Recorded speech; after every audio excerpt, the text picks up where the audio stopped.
Great. Hi, everybody. My name is Jordan MacDonald. I'm a PhD candidate at the University of New Brunswick on the St. John campus.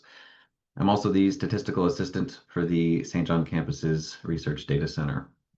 I was a father at 17, and I didn't finish high school in the traditional way.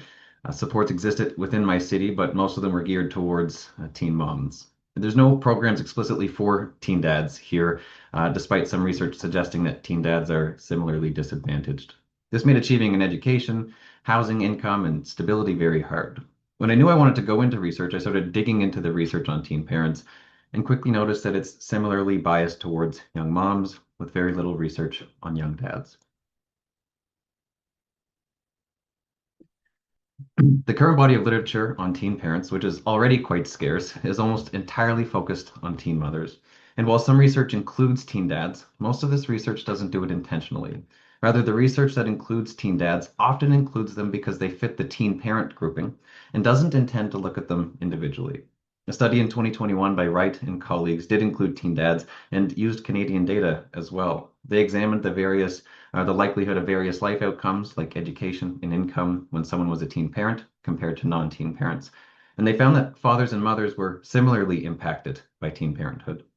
This, however, makes a relatively large assumption about teen parents that as soon as you turn 20, you won't be impacted by becoming a parent. When an individual, male or female, has a child at 16, surely they must be impacted more than an individual who has a child at 17. And that 17-year-old is certainly impacted more than a 19-year-old. But what does the difference in that impact look like?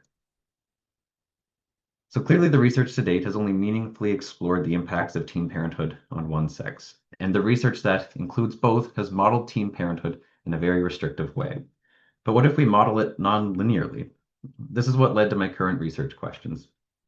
How does the age at which an individual becomes a parent predict various outcomes later in life?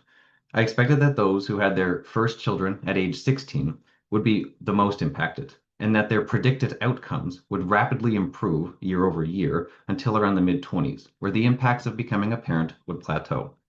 Specifically, I hypothesized that the impacts on income, education attainment, self-rated health and mental health, as well as life satisfaction, would all be lowest amongst those who became parents at 16, with the predicted outcomes improving as the age at which an individual became a parent increased.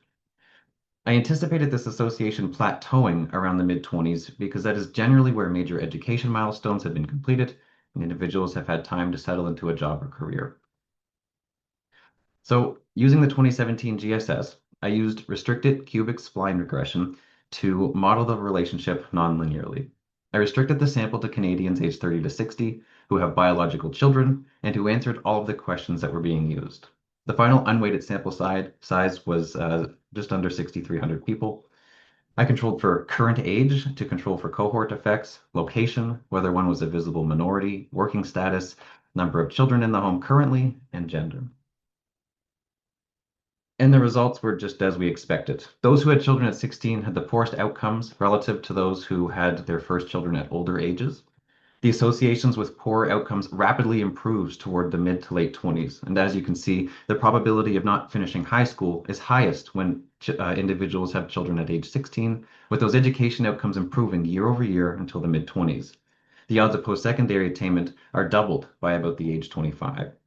A similar trend was seen in health, in mental health, in personal income, and in household income.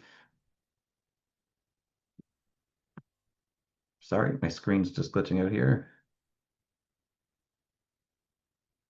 And sex wasn't a significant predictor in most models. So what does it all mean? While I don't have time to dive into all of the individual findings, this research has been published in PLOS One, and you can go and read it there if you'd like. I'll leave a link to it in the chat. But these findings have significant implications for policy, including that policy design must take into account individuals who become parents under the age of 30 instead of just teenagers, and that people who become parents at a young age are impacted for life, not just while they're teen parents or while they're young parents, and they may benefit from support long after their children grow up. And programs and policies should target parents and not moms or dads. And you may be wondering, well, what about the dads? Well, this is just study one of my dissertation. The second study, which is underway, is exploring the same relationships you've seen here, but with a focus on interactions between sex and age at becoming a parent. Thank you.